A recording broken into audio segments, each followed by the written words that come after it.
Welcome to रीपॉइंट classes. कैसे हैं dear students? I hope कि आप सभी बहुत अच्छे होंगे और अपनी तैयारी में लगे हुए होंगे। दोस्तों, जो आज का हमारा टॉपिक है वह है विश्व के विरासत स्थल यानी यूनेस्को।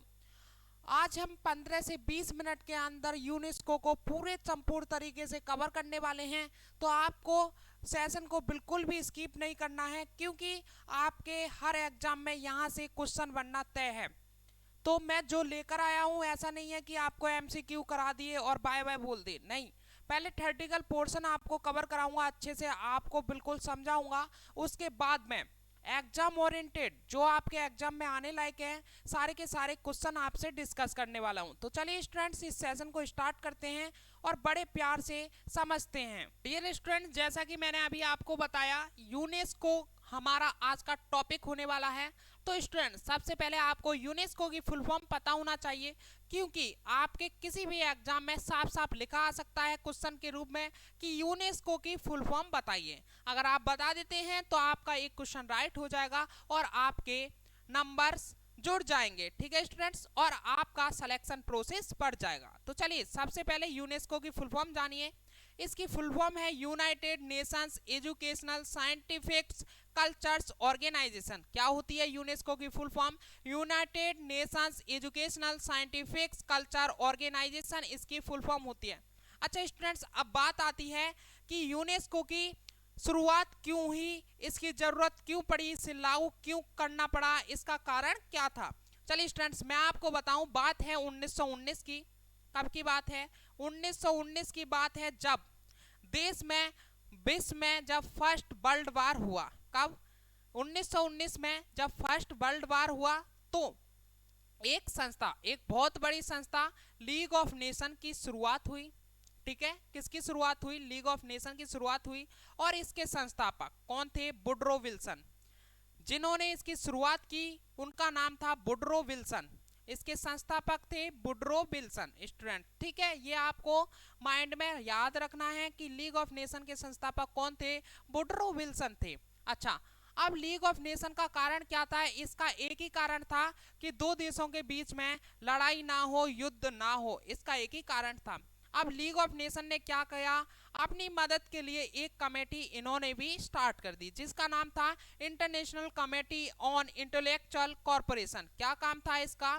अच्छा, अब इसके काम की बात करें, जो लीग ऑफ नेशन ने कमेटी स्टार्ट की, international committee on intellectual corporation, इसका काम था कि वर्ल्ड में शांति बनाई रखे और भाईचारा बनाए रखें और विश्व विरासत स्थलों में बढ़ावा हो, इस कमेटी का काम था।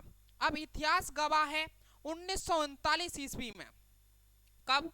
1939 ईस्वी में सेकेंड वर्ल्ड वार हो जाता है। जब सेकेंड वर्ल्ड वार हो जाता है तो लीग ऑफ नेशन ने अपनी मान्यता को खो दिया, क्योंकि इनका काम ही था कि दो देशों के बीच में लड़ाई ना हो। अब लीग ऑफ नेशन का तो मान्यता चली गई, क्योंकि 1939 में सेकेंड वर्ल्ड वार हो गया। अब 1939 ईस्वी में अमेरिका के एक राष्ट्रपति थे जिनका नाम था फ्रैंकलिन डी रोजवेल्ट। क्या नाम था? फ्रैंकलिन डी रोजवेल्ट नाम था अमेरिका के राष्ट्रपति। इन्होंने 1945 ईस्वी में, कब? 1945 ईस्वी में एक इन्होंने भी कमेटी स्टार्ट की जिसका नाम था यूनाइटेड नेशन। क्या नाम था इस कमेटी का? यूनाइटेड नेशंस नाम था, जिससे यूनाइटेड नेशंस के अभिन्न भाग के रूप में एक यूनेस्को उभरा। ठीक है, इसने क्या करा? इसने अपने अभिन्न भाग के रूप में यूनेस्को को उभारा। United Nations Educational Scientific Culture Organization को इसने उभारा। तो चलिए, अब इसका काम क्या हो जाता है? इसका काम हो जाता है कि विश्व में शांति बनाए रखना और भाईचारा बनाए रखना और विश्व विरासत स्थलों में बढ़ावा देना। अब मैं बात करूं यूनाइटेड नेशंस की, तो यूनाइटेड नेशंस के प्रमुख 6 भाग हैं। कितने भाग हैं? यूनाइटेड नेशन के प्रमुख 6 भाग हैं। अच्छा, यूनाइटेड नेशन के तो 6 भाग हैं प्रमुख। अच्छा, मैं बात करूं United Nations Education Scientific Culture Organisation के, तो आपको एक क्वेश्चन देता हूं, इसके आपको पेरेंट पेरेंट ऑर्गेनाइजेशन बताना है। कौन है United Nation Education Scientifics Cultures Organization का पेरेंट ऑर्गेनाइजेशन कौन है, जल्दी से बताइए। तो इस कमेटी का नाम है इकोनॉमी, क्या नाम है, economy and social social counsellor, क्या नाम है, and economy and social council इसका नाम है, जिसे आप इको एससीओ के नाम से भी जानते हैं। तो स्टूडेंट्स सबसे पहले आपको क्या करना है, जो बातें मैंने बताई हैं उनका नोट्स बनाना है। कैसे बनाना है, पहले सबसे पहले यूनेस्को टॉपिक डालना है, उसके बाद में यूनाइटेड, इसकी फुल फॉर्म लिखनी है United Nation Education Scientific Culture Organisation, ठीक है। उसके बाद में आपको लिखना है फर्स्ट वर्ल्ड वार होता है 1919 में, जिसको देखते हुए लीग ऑफ नेशन की शुरुआत हुई और लीग ऑफ नेशन के वुडरो विल्सन संस्थापक थे। अब लीग ऑफ नेशन ने अपनी मदद के लिए international committee on intellectual corporation की स्थापना की, जिसका काम था कि विश्व में शांति और भाईचारा और विश्व विरासत स्थलों को बढ़ावा देना, इसका काम था। अब होता क्या है, 1939 ईस्वी में सेकेंड वर्ल्ड वार हो जाता है। अब सेकेंड वर्ल्ड वार जब हो जाता है तो लीग ऑफ नेशंस अपनी मान्यता को खो देता है। अब मान्यता खो देने के बाद में 1945 ईस्वी में अमेरिका के एक राष्ट्रपति थे जिनका नाम था फ्रैंकलिन डी रोजवेल्ट, ठीक है, क्या नाम था, फ्रैंकलिन डी रोजवेल्ट उनका नाम था, जिन्होंने यूनाइटेड नेशन की स्थापना की। यूनाइटेड नेशन के अभिन्न भाग के रूप में अब United Nations Education Scientific Culture Organisation उभरा, जिसका काम बन गया विश्व में शांति बनाए रखना, भाईचारा बनाए रखना और विश्व विरासत स्थलों में बढ़ावा देना, ठीक है।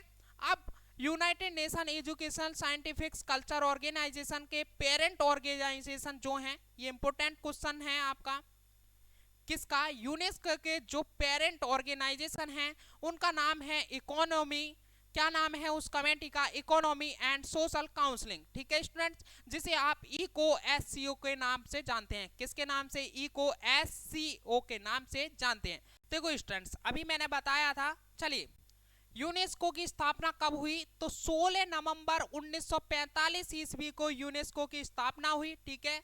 अच्छा, यूनेस्को की फुल फॉर्म क्या बताई थी मैंने अभी, United Nations Educational Scientific culture, और क्या है, कल्चर ऑर्गेनाइजेशन, ठीक है, यूनेस्को की ये फुल फॉर्म है। अच्छा, यूनेस्को का मुख्यालय कहाँ है, तो ये पेरिस में है।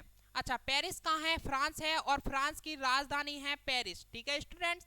अब बात है भारत में यूनेस्को का मुख्यालय कहाँ है, तो नई दिल्ली में मुख्यालय है भारत के यूनेस्को का, ठीक है।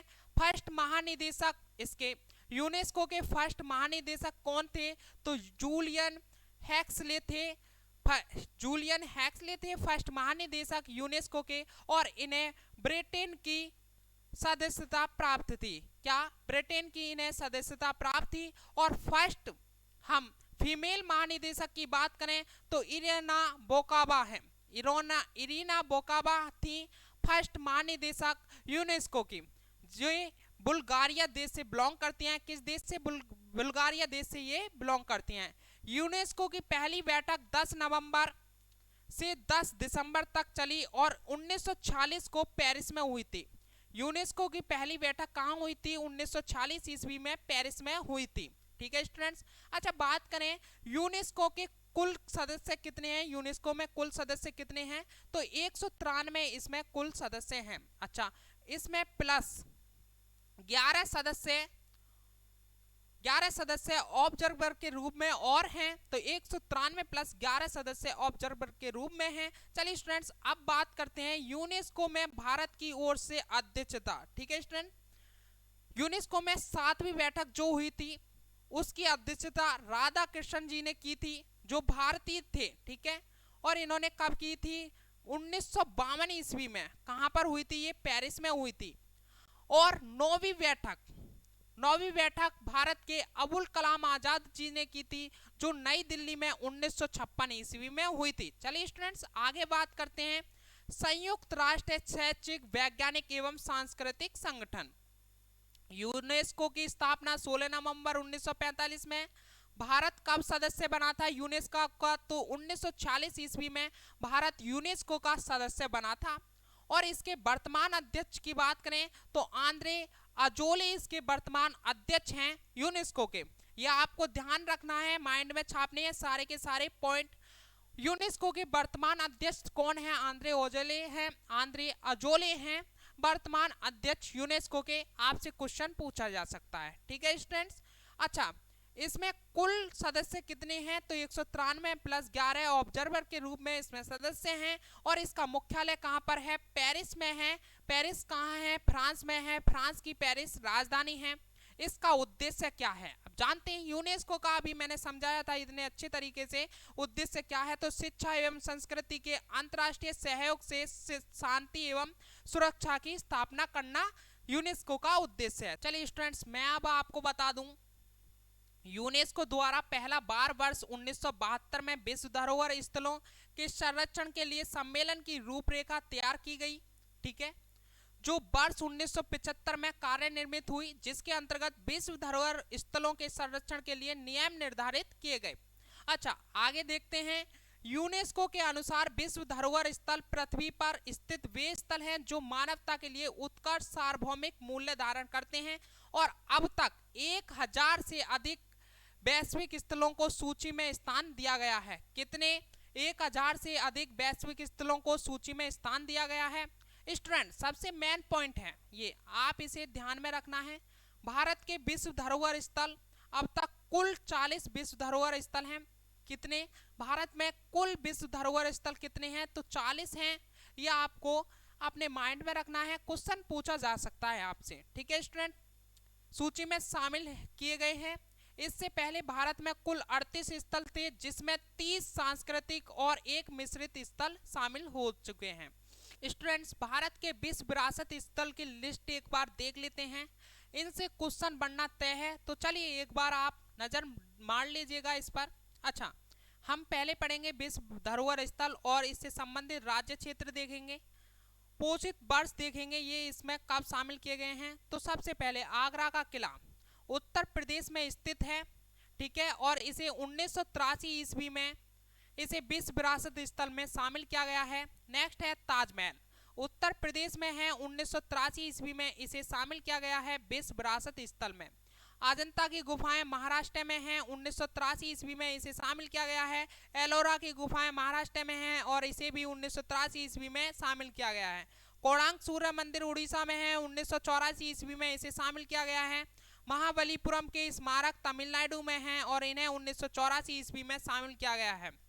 काजीरंगा राष्ट्रीय उद्यान असम में है, 1985 ईस्वी में इसे शामिल किया गया है। मानस राष्ट्रीय उद्यान असम में है और 1985 ईस्वी में इन्हें शामिल किया गया है। स्टूडेंट्स, नेक्स्ट है हमारा केवला देव राष्ट्रीय उद्यान राजस्थान में है, 1985 ईस्वी में इन्हें शामिल किया गया है। स्टूडेंट्स, हम्पी के स्मारक समूह कर्नाटक में है और 1986 ईस्वी में इसे शामिल किया गया है। खजुराहो के समूह स्मारक मध्य प्रदेश में है, 1986 ईस्वी में इसे शामिल किया गया है। फतेहपुर सीकरी उत्तर प्रदेश में है और इसे 1986 ईस्वी में विश्व विरासत स्थल में शामिल किया गया है। गोवा के गिरजाघर एवं कॉन्वेंट गोवा में है और इसे 1986 ईस्वी में शामिल किया गया है। चलिए, एलिफेंटा की गुफाएं महाराष्ट्र में है, 1987 ईस्वी में इसे विश्व विरासत स्थल में शामिल किया गया है। सुंदरवन राष्ट्रीय उद्यान पश्चिम बंगाल में है, 1987 ईस्वी में इसे शामिल किया गया है। स्टूडेंट्स, इन्हें आप पढ़ लीजिएगा। मैं आपको एक बार पीपीटी दिखा देता हूँ, पीडीएफ इसकी दिखा देता हूँ, आप इसे पढ़ लीजिएगा। और आपको इसके नोट चाहिए तो हमारे टेलीग्राम चैनल पर मैसेज कीजिएगा। रीपॉइंट क्लासेस नाम से टेलीग्राम चैनल है, मैं आपको उस पर नोट्स प्रोवाइड करा दूंगा, ठीक है स्टूडेंट्स। और आपको सेशन में मजा आ रहा है तो अभी के अभी सब्सक्राइब जरूर कर लें। मेरी गारंटी है यहाँ से क्वेश्चन आएगा और आपके एग्जाम में इस सेशन के अंदर से क्वेश्चन देखने को मिलेगा और आप आकर मेरे से बोलोगे कि सर जो आपने पढ़ाया है वही क्वेश्चन आए हैं। चलिए, आप इन्हें देख लीजिएगा और एक बार पढ़ लीजिएगा, यहाँ से क्वेश्चन जरूर बनेगा।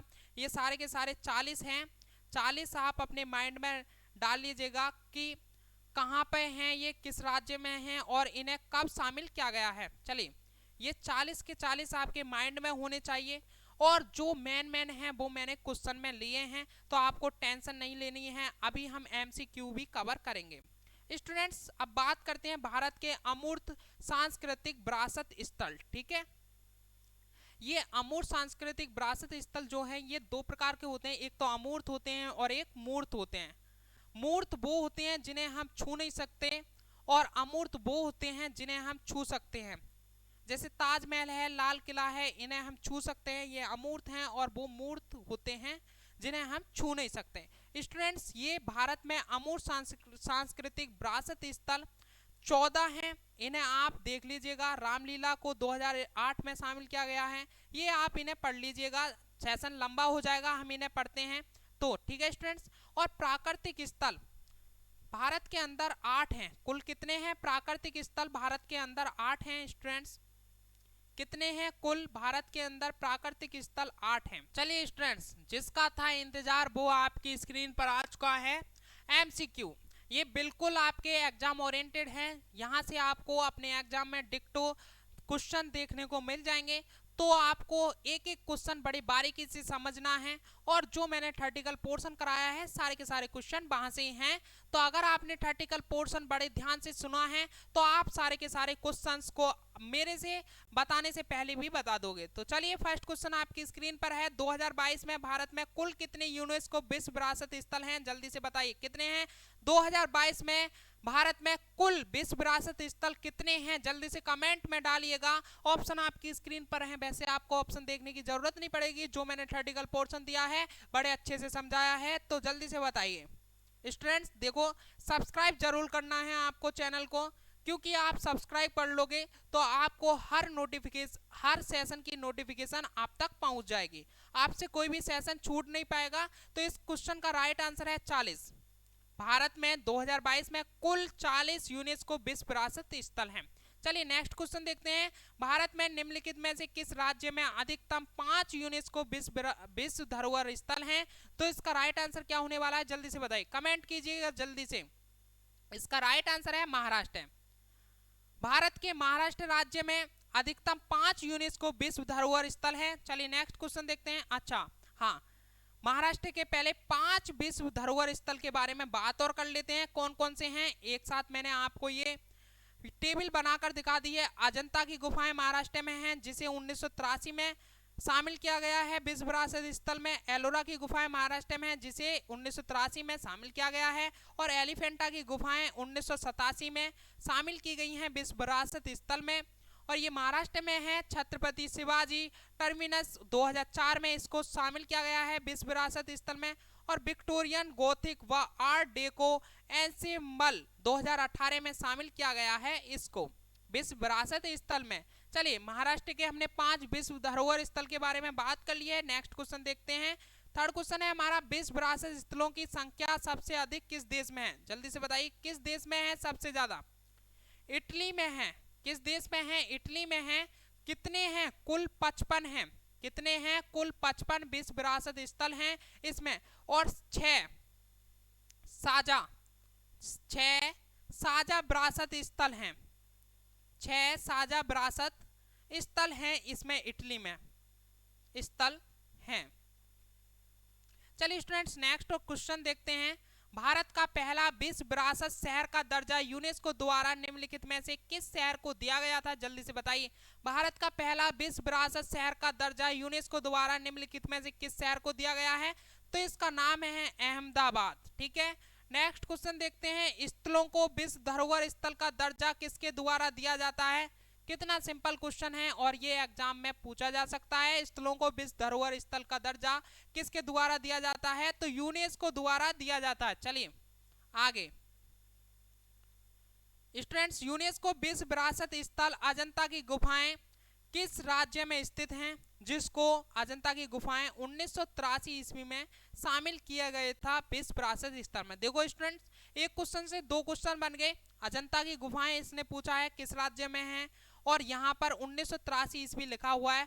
इसका मतलब है अजंता की गुफाओं को 1983 ईस्वी में विश्व विरासत स्थल में शामिल किया गया था। तो इसका राइट आंसर है महाराष्ट्र में है। अभी मैंने बताया था ना, टेबल भी दिखाई थी। अजंता की गुफाएं कहाँ पर हैं? महाराष्ट्र राज्य में स्थित हैं। चलिए यूनेस्को विश्व विरासत स्थल आगरा का किला 1983 में शामिल किया गया था, जिसे किस राज्य में स्थित है? तो इसका राइट आंसर है उत्तर प्रदेश राज्य में स्थित है। किस राज्य में? उत्तर प्रदेश राज्य में स्थित है। अभी मैंने सारा डिटेल से बताया है, तो आपको सारे के सारे क्वेश्चन आने चाहिए। ठीक है स्टूडेंट्स, चलिए आगे बढ़ते हैं। यूनेस्को विश्व विरासत स्थल सूर्य मंदिर 1984 किस राज्य में स्थित है? तो किस राज्य में स्थित है? ओडिशा राज्य में स्थित है, जिसे 1984 ईस्वी में शामिल किया गया था विश्व विरासत स्थल के लिए। चलिए, यूनेस्को विश्व विरासत स्थल महाबलीपुरम के स्मारक, जिसे 1984 ईस्वी में शामिल किया गया है, किस राज्य में स्थित है? तो तमिलनाडु राज्य में स्थित है महाबलीपुरम के स्मारक। चलिए, यूनेस्को विश्व विरासत स्थल काजीरंगा राष्ट्रीय पार्क 1985 ईस्वी में इसे शामिल किया गया था, किस राज्य में स्थित है? तो इसका राइट आंसर है असम राज्य में स्थित है काजीरंगा राष्ट्रीय पार्क, और ये सबसे पुराना पार्क है। क्या स्टूडेंट्स, ये सबसे पुराना पार्क है। चलिए आगे देखते हैं। यूनेस्को विश्व विरासत स्थल केवला देव राष्ट्रीय पार्क 1985, जिसे शामिल किया गया था 1985 में, किस राज्य में स्थित है केवला देव राष्ट्रीय पार्क? तो इसका राइट आंसर है राजस्थान में स्थित है। किस राज्य में? राजस्थान में स्थित है केवला देव राष्ट्रीय पार्क।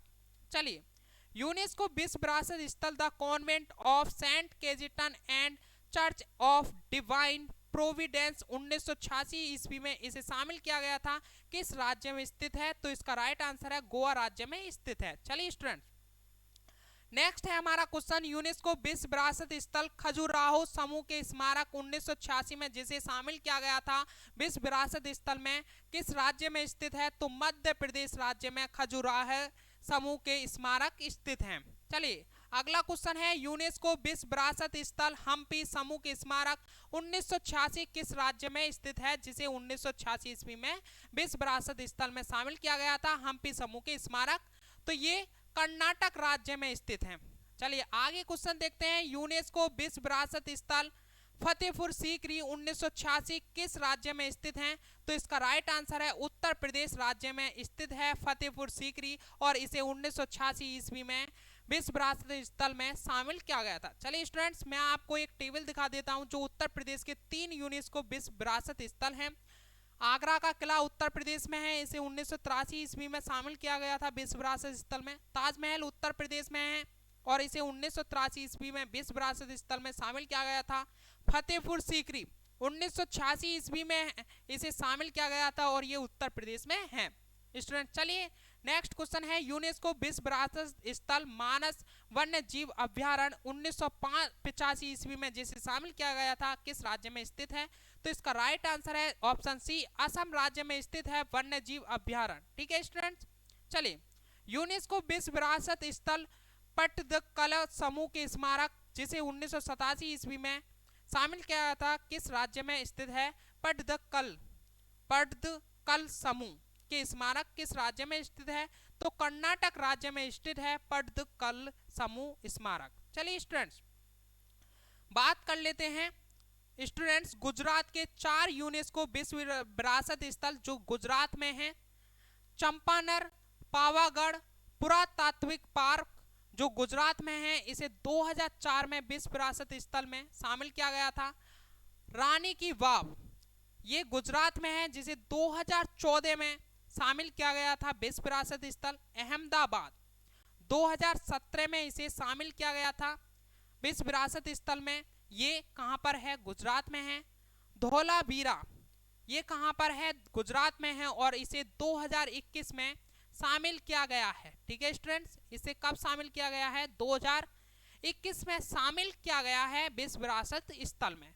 चलिए नेक्स्ट क्वेश्चन देखते हैं। यूनेस्को विश्व विरासत स्थल एलिफेंटा की गुफाएं जिसे 1987 ईस्वी में शामिल किया गया था विश्व विरासत स्थल में किस राज्य में है?